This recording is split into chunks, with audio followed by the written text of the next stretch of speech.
Rasulullah pernah dahar, pernah makan. Makan karena 3 hari gak makan, cara di Indonesia gak makan nasi, gak makan daging, sudah lama sekali. 3 hari Nabi itu hanya makan kurma dan air putih. Pernah Nabi gak makan roti sampai 3 hari. Kalau Indonesia mungkin gak makan nasi. Di hari ketiga, ada sahabat yang berbaik hati, Nabi disembelihkan kambing, dipotongkan kambing, Nabi disuruh dahar. Itu baru dahar setengah piring, Nabi berhenti. Ketika ditanya, setengah piring itu kan sudah kuat untuk sholat, untuk apa sudah kuat. Ditanya, ya Rasulullah kenapa berhenti? Bukankah engkau tidak makan ini 3 hari? Nabi menjawab, walatus alumna yauma idzin anin naim. Semua nikmat yang saya rasakan nanti ada pertanggungjawabannya. Makanya saya tidak ingin banyak-banyak. Wah itu kalau diterapkan di sini nggak populer. Makanya saya tahu gayanya ngaji Quran itu nggak siap dengan konsep-konsep Quran itu.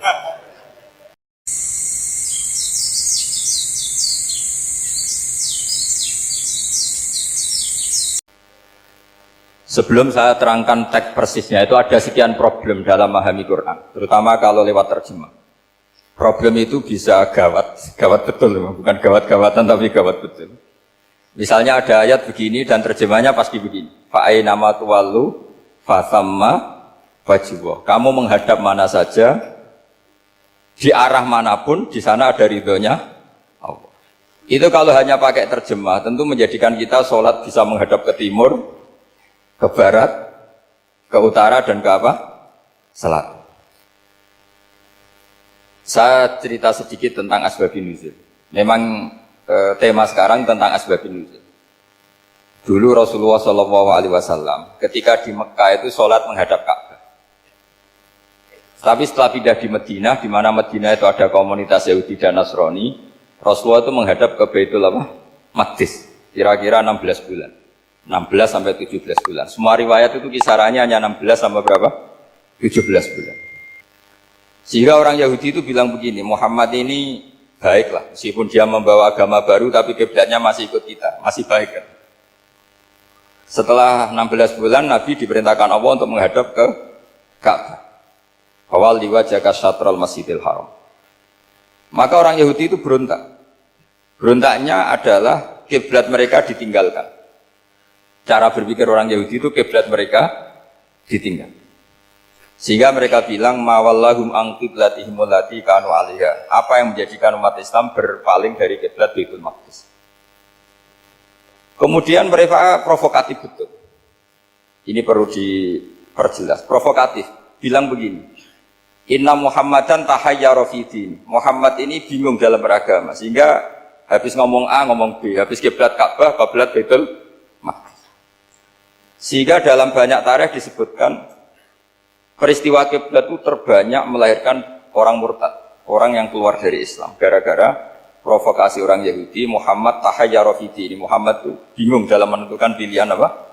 Beragama. Kemudian walhasil singkat cerita akhirnya Nabi itu madhep Ka'bah. Apa yang terjadi mukjizat itu adalah bahwa agama ini agama yang mewakili semua agama sebelumnya yang masih orisinil. Yaitu Nabi akhirnya berargumentasi Ka'bah adalah kiblat yang asli, yang lebih tua. Terus mereka tanya, buktinya apa? Dijawab oleh Quran, fihi ayatum bayyinatum maqamu apa? Ibrahim. Ka'bah bukti tertua adalah di situ ada makam Ibrahim. Makam itu jejak kaki. Ya kalau bahasa Indonesia makam itu kuburan. Kalau dalam bahasa Arab maqam itu jejak apa? Jejak. Sehingga diketahui oleh sejarah, dibuktikan di situ ada jejak kaki siapa? Nabi Ibrahim. Sementara nisbatnya Baitul Maqdis itu adalah kepada Nabi Musa dan Nabi Harun.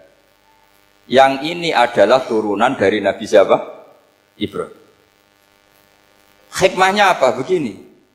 Sebagai bukti bahwa Baitul Maqdis pernah menjadi poros Islam atau poros Tauhid, maka Nabi Muhammad pernah disuruh menghadap ke Baitul Maqdis. Buat inget-ingetan kalau ini pernah menjadi poros apa? Tahu? Tapi tetap tua-tuaan masih tua apa? Ka'bah. Nah, kenapa tua Ka'bah tadi? Karena Ibrahim adalah Abul Anbiya, bapak dari para. Dan di situ ada jejak kakinya. Fihi ayatum bayyinatum maqam. Bukti itu belum cukup. Dibuktikan lagi bahwa Ismail kecil itu hidupnya di Ka'bah. Kita tahu sa'i bainas Shafa wal Marwah adalah karena Siti Hajar sedang mencari apa? Air. Jadi ada bukti sekian, bukti empirik bahwa Ibrahim itu kiblatnya itu Ka'bah, bukan Baitul Maqdis. Sehingga ada kata-kata fihi ayatum bayyinatum maqamu Ibrahim. Nah, tanpa ngerti asbabun nuzul, kamu akan mengartikan fa'ina ma tuwallu fasamma wajhu itu salah. Karena di situ kamu menghadap mana saja, maka di situ ada ridhonya Allah. Maka para ulama memberi catatan, maksudnya begini, kamu menghadap kemana saja, asal itu yang diperintahkan Allah, maka di situ ada ridhonya Allah. Harus seperti itu maknanya, disesuaikan dengan konteks asbabun nuzul. Tanpa seperti itu tidak bisa. Dan masih banyak lagi kepentingan tentang asbabun nuzul. Jadi problem sekarang adalah banyak mufassir yang hanya mengartikan dari terjemah. Itu bahaya sekali.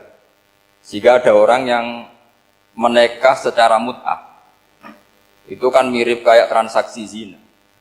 Mereka berdalil famastamta'tum bihi minhunna fa'atuhunna ujurahun. Perempuan yang sudah kamu nikmati, yang penting kamu bayar. Terjemahnya seperti itu. Karena ujur itu jamaknya ujroh.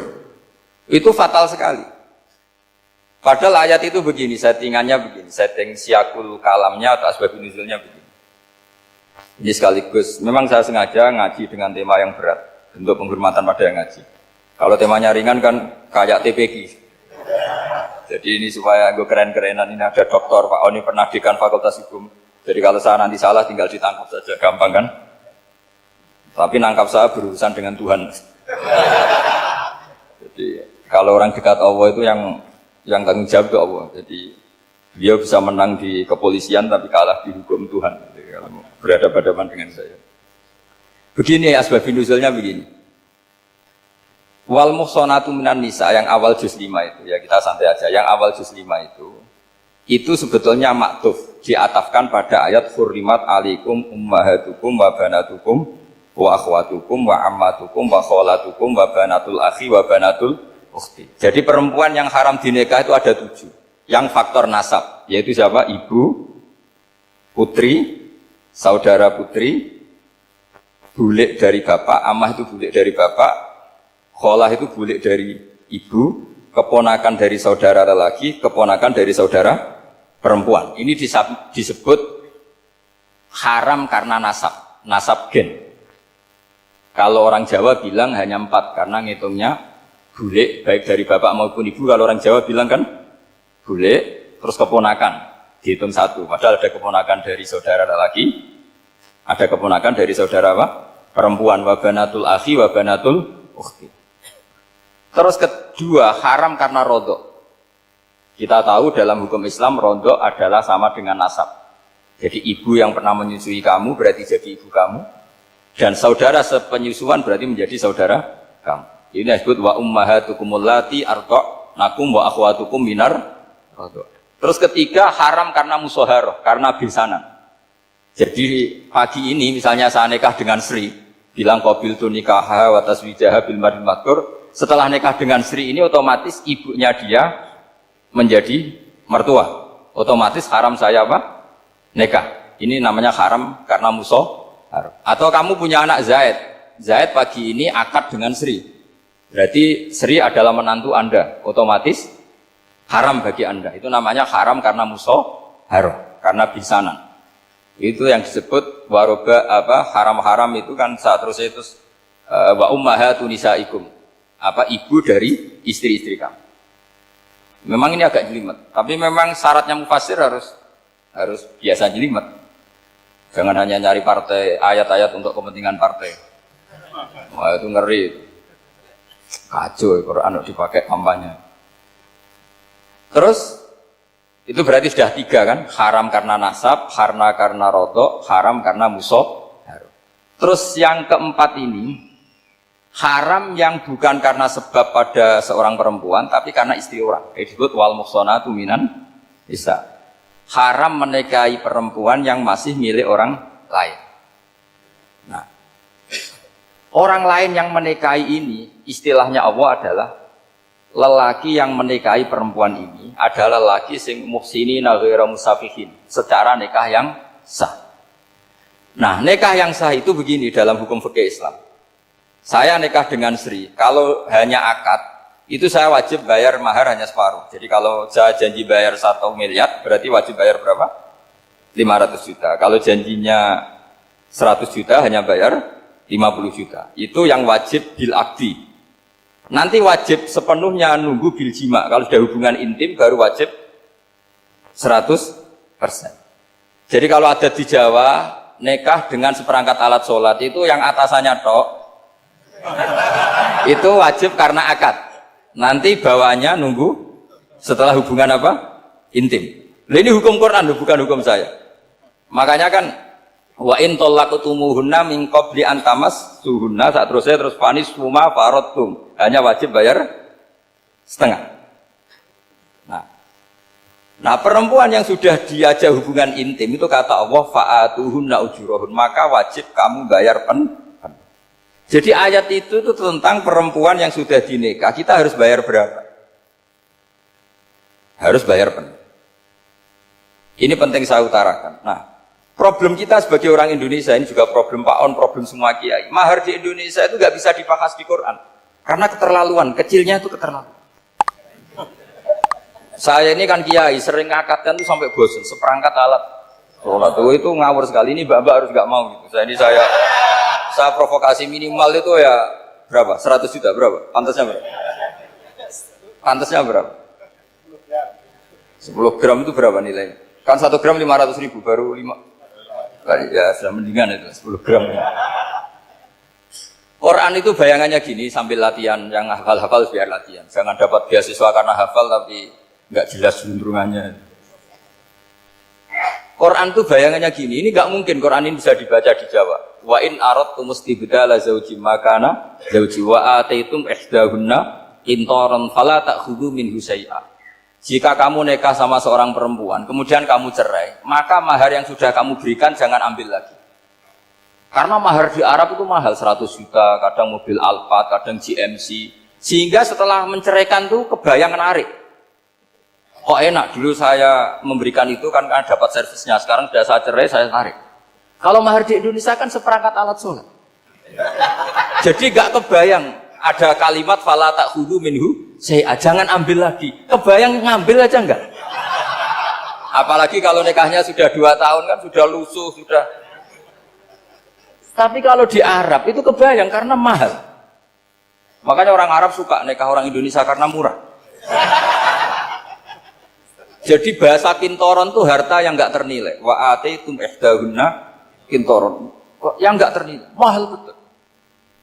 Itu pernah saya hitung, ada yang mahar itu 400 juta, ya sekira segitu. Nah, makanya setelah dicerai Allah memperingatkan, setelah kamu kasihkan ya jangan minta lagi. Kenapa kepikiran minta? Karena jumlahnya besar. Kalau di Indonesia kepikiran enggak minta ya? Enggak kepikiran, saking kecilnya. Seperangkat alat sholat kadang 1 juta. 1 juta itu setelah hubungan intim, sebelumnya yang wajib hanya 500. Itu kan gak kebayang. Makanya susah ngartikan Quran di Indonesia, kadang susah karena kadang terlalu. Itu pernah Sayyidina Umar radhiyallahu anhu pernah bilang begini, wahai para perempuan, mahar itu jangan mahal-mahal, kasihan para lelaki. Itu ada perempuan alimah ya, orangnya alim betul. Meskipun gak pernah sekolah di UI, tapi alim itu. Itu usul langsung gini, ya Amirul Mukminin, laisa dzalika laka ya Amirul Mukminin. Waqad qala ta'ala wa ataitum ihdahunna qintaran.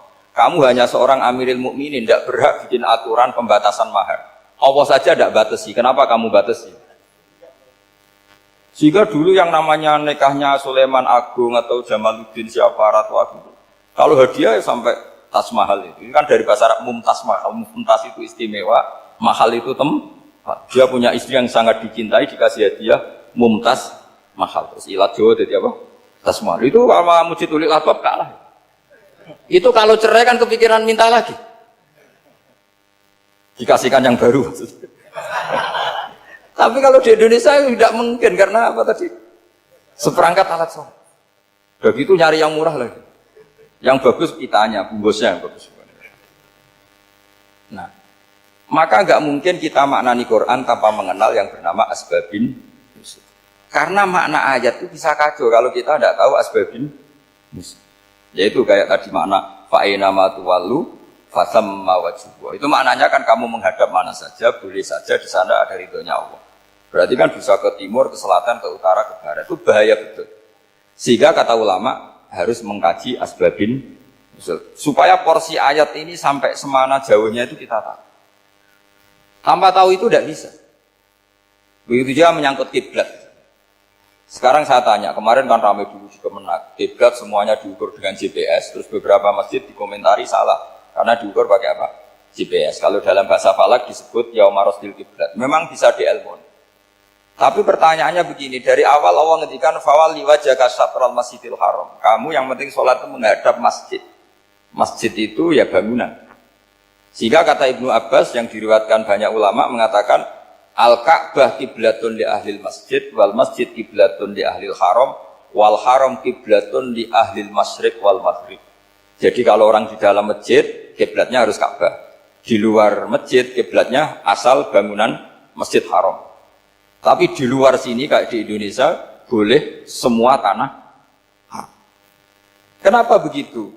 Kata Ibnu Abbas karena Quran turun bilisanin arabiyyin mubin. Jadi kalau orang Jogja kalau mau ke Jakarta arahnya kemana? Barat. Itu sebetulnya ketika Anda ke barat itu persis Jakarta apa bisa saja pasnya itu Pangandaran. Tapi orang tuh akan bilang kalau ke barat ya ke Jakarta. Meskipun presisi Anda tepatnya di Pangandaran. Nah kiblat seperti itu, asal orang menghadap ke barat itu orang sudah bilang ke kiblat. Nggak usah sedetail misalnya harus pas Ka'bah. Saya pernah debat sama tim ahli Kemenak. Nggak bisa Gus, sekarang ada GPS harus tepat Ka'bah. Terus saya bilang gini, kalau teori Anda benar, berarti semua masjid luasnya maksimal 16 meter. Ka'bah itu luasnya hanya 16 meter. Berarti masjid Ulil Albab yang pojok sana sama pojok sana, kira-kira itu ya sudah ada. Tidak kena Ka'bah. Kalau harus tepat, Ka'bah itu kan diameternya hanya 16. 16 sampai 18 kalau nggak salah. Berarti semua masjid kalau ingin tepat Ka'bah harus pas 16. Kalau terlalu luas pilihannya harus cekung. Kan jadi aneh. Makanya saya itu sering Pak, dulu saya ini biasa debat fikih. Kalau di tradisi pesantren namanya Basul Masail. Saya punya teman yang paling kurang ajar, yang paling saya kenang dalam panjang sejarah. Dulu itu kalau debat fikih itu ya seru. Kalau aturan fikih kan gini, soft paling baik itu kan soft pertama. Baru kedua, baru ketiga. Yang paling keren kan soft awal, soft. Terus teman saya bilang gini Pak, ya kalau gitu gini aja Gus, desain masjid itu memanjang utara selatan. Biar semuanya soft awal. Gara-gara didesain begini kan ada soft 2, soft 3. Apa susahnya? Kita bikin mulai awal supaya masjid itu memanjang utara apa? Selatan. Supaya semuanya soft awal. Ya kalau ada hukum ya diimplementasikan dalam desain bangunan katanya. Itu kan kacau. Terus akhirnya saya jawab, lalu setelah begitu yang paling afdol siapa? Yang dekat imam. Ya sudah, bikin cekung saja kalau gitu.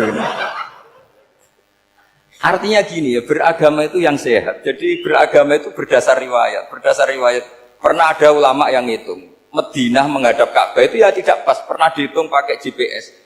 Kiblat Madinah ke Ka'bah itu ya tidak pas. Tidak seperti yang pernah dianjurkan Kemenak. Karena apa? Agama ini ngikuti bilisanin arabiyyin mungkin. Seperti jenengan gini. Semua ini istilahnya apa? Menghadap Gus Bah. Padahal ada yang agak sana, agak sana. Semuanya ngaji sama siapa Gus? Ya sudah. Istilahnya bertatap muka. Memangnya kita benturan. Ini bahasa. Jadi seperti ini semua namanya apa? Beradab. Padahal ada yang agak samping, agak samping. Ka'bah juga gitu. Sebenarnya tidak se-ekstrim yang dibayangkan orang-orang. Cuma kalau bisa tepat, ya kita harus tepat. Tapi tetap saja tidak perlu 16 apa? Meter. Nah, fa'aina ma tuwallu fasamma wajhullah itu artinya menghadap. Menghadap itu menghadap arah. Makanya Allah tidak dawuh fawalli wajhaka nahwal Ka'bah, tapi fawalli wajhaka syatrul Masjidil Haram. Jadi ini penting saya utarakan supaya kita familiar dengan istilah-istilah Quran. Istilah Quran itu gampang sebenarnya. Kalau kita kaji itu gampang. Problem kita tidak pernah mengkaji. Jadi semuanya asing. Kalau kita mengkaji itu gampang sekali. Saya punya sekian cerita betapa pentingnya mengkaji Quran. Harun ar-Rasyid itu dinasti Bani Abbasiyah. Itu pinter sekali. Ada seorang ustadz yang agak ekstrim. Itu datang ke Harun ar-Rasyid. Ya Amirul Mukminin, inni nasihun laka famusaddidun alaika. Fala tajidanna alayya fi nafsika syai'an. Saya mau nasihati kamu, tapi saya mohon jangan masukkan hati. Karena nasihat ini penting. Tapi saya akan keras, vulgar. Akan keras, kritik saya akan keras. Karena Anda sebagai Amirul Mukminin tidak becus. Apa kata Amirul Mukminin Harun ar-Rasyid? Uskut ya Ustadz. Nah, sebagai riwayat uskut ya jahil. Kamu itu Ustadz bodoh, tidak usah banyak omong. Terus kita, kenapa saya bodoh? Terus dibacakan ayat faqula lahu qaulal layyina la'allahu yatadzakkaru aw yakhsha. Inna Allaha ta'ala qad arsala man huwa khairun minka ila man huwa syarrun minni. Wa ma'adzalika qala ta'ala faqula lahu qaulal layyina. Allah pernah menugaskan seorang yang lebih baik ketimbang kamu, yaitu Musa dan Harun. Musa dan Harun adalah seorang nabi. Kepada orang yang lebih buruk ketimbang saya, yaitu Fir'aun. Itu saja etikanya faqula lahu qaulal layyina. Kamu kalau ngomong yang halus, yang baik, yang berperadaban, kok kamu sama saya mau kasar? Akhirnya ustadznya ternyata pinter kamu, ya pinter aku. Jadi semudah itu. Allah itu menugaskan orang yang lebih baik ketimbang kamu, yaitu Nabi Musa, kepada orang yang lebih buruk ketimbang saya, yaitu Fir'aun. Itu saja ada etikanya. Kok kamu sama saya mau tambah etika? Mau main kasar hanya karena kamu merasa nasihat Anda benar? Jadi gampang sekali memahami Quran. Tapi lagi-lagi memang bagi ahlinya. Tapi ini saya bantu supaya sampean jadi ahli apa? Quran. Meskipun ngajinya sebulan sekali. Sudah sebulan sekali tidak punya kitabnya, sudah. Jadi ulama dulu kalau belajar Quran itu gampang. Saya berkali-kali cerita, yang kitab saya baca di rektorat namanya Syajaratul Ma'arif. Itu kalau cerita bikin judul itu enak sekali. Babuna fil ibad bikullil bilad. Bab seseorang di mana saja hidupnya harus bermanfaat. Terus dalilnya itu hanya mengutip makalahnya Nabi Isa, wa ja'alani mubarakan ainama. Ciri utama seorang nabi apa? Saya di mana-mana adanya berkahi orang lain. Jadi berkah bagi orang lain. Maksudnya tidak jadi problem bagi orang lain. Artinya kamu hidup entah di Jogja seperti Pak Ono orang Jember, saya orang Rembang. Hidup di Jogja manfaat, di Jember ya manfaat, di mana-mana. Saya pernah di Korea seminggu ya manfaat. Saudara kita TKI yang di Korea ya manfaat, di sana bikin masjid, bikin apa? Karena ketikanya Allah menceritakan Nabi Isa siapa? Wa ja'alani mubarakan ainama kuntu. Saya adalah orang yang di mana-mana berkah. Artinya manusia eksistensinya harus seperti itu, hidup di mana saja. Gampang sekali memahami. Pernah Imam Syafi'i ditanya, kalau kamu nggak kehilangan air atau nggak ada air di satu daerah, cari-cari dulu sampai nggak ketemu. Setelah nggak ketemu air, baru kamu boleh tayamum. Imam Syafi'i ditanya, apa dalilnya harus mencari dulu? Kalau nggak ada air ya langsung tayamum saja. Kenapa harus nyari-nyari dulu? Jawabnya Imam Syafi'i itu gampang sekali. Qala ta'ala falam tajidu ma'an. Kemudian kamu tidak menemukan air. Di mana-mana tidak menemukan setelah mencari. Kalau belum mencari namanya tidak tahu. Kan ayatnya kan falam tajidu ma'an. Kemudian kamu tidak menemukan air. Tidak menemukan itu nyari dulu apa langsung ambil sikap? Nyari dulu baru kesimpulannya tidak ketemu. Kalau belum pernah nyari namanya tidak tahu. Segampang itu ulama dulu memahami Quran karena konstruksinya utuh. Yaitu mereka tahu betul bahwa Quran itu bilisanin Arabiyim. Ketika Futuhat Syam dulu itu dikuasai tentara Romawi. Era Sayyidina Umar Futuhat. Yerusalem dikuasai tentara Islam. Itu awal Sayyidina siapa? Umar radhiyallahu anhu. Ketika Futuhat mau ada pesta besar-besaran. Tapi Umar menolak. Ketika menolak, kenapa Anda menolak? Beliau hanya membaca ayat Inna Allaha ta'ala ayyara qauman faqala adhabtum thayyibatikum fi hayatikumud dunya. Allah itu mengkritik satu komunitas kaum yang zaman di dunia menghabiskan semua kenikmatan. Maka kita tidak perlu syukuran besar-besaran. Jangan-jangan jatah kita di akhirat kita habiskan di dunia. Itu adhabtum thayyibatikum fi hayatikumud. Semudah itu. Semudah itu ulama. Rasulullah pernah dahar, pernah makan. Makan karena 3 hari gak makan Cara di Indonesia nggak makan nasi, nggak makan daging, sudah lama sekali. 3 hari Nabi itu hanya makan kurma dan air putih. Pernah Nabi nggak makan roti sampai 3 hari. Kalau Indonesia mungkin nggak makan nasi. Di hari ketiga, ada sahabat yang berbaik hati, Nabi disembelihkan kambing, dipotongkan kambing, Nabi disuruh dahar. Itu baru dahar setengah piring, Nabi berhenti. Ketika ditanya, setengah piring itu kan sudah kuat untuk sholat, untuk apa sudah kuat. Ditanya, ya Rasulullah kenapa berhenti? Bukankah engkau tidak makan ini 3 hari? Nabi menjawab, walatus alumna yauma idzin anin naim. Semua nikmat yang saya rasakan nanti ada pertanggungjawabannya. Makanya saya tidak ingin banyak-banyak. Wah itu kalau diterapkan di sini nggak populer. Makanya saya tahu gayanya ngaji Quran itu nggak siap dengan konsep-konsep Quran ini. Jadi segampang itu orang dulu. Nah karena apa ya itu tadi? Mereka tahu asbabun nuzul. Quran itu diturunkan dalam konteks apa? Lafat ini arahnya kayak apa? Mutlak muqayyadnya kayak apa? Muhkam mutasabihnya kayak apa? Nasah mansuhnya kayak apa? Nah sedikit saya cerita ini mungkin contoh terakhir supaya agak lama-lama, nanti bingung kalau lama. Yang bingung ya saya. Bingung cara memahamkan. Jadi kalau guru itu kan bingung cara memahamkan. Kalau murid bingung cara memahami. Gak tahu tingkat kebingungannya sama. Kalau guru itu bingung cara memahamkan. Kalau murid bingung cara.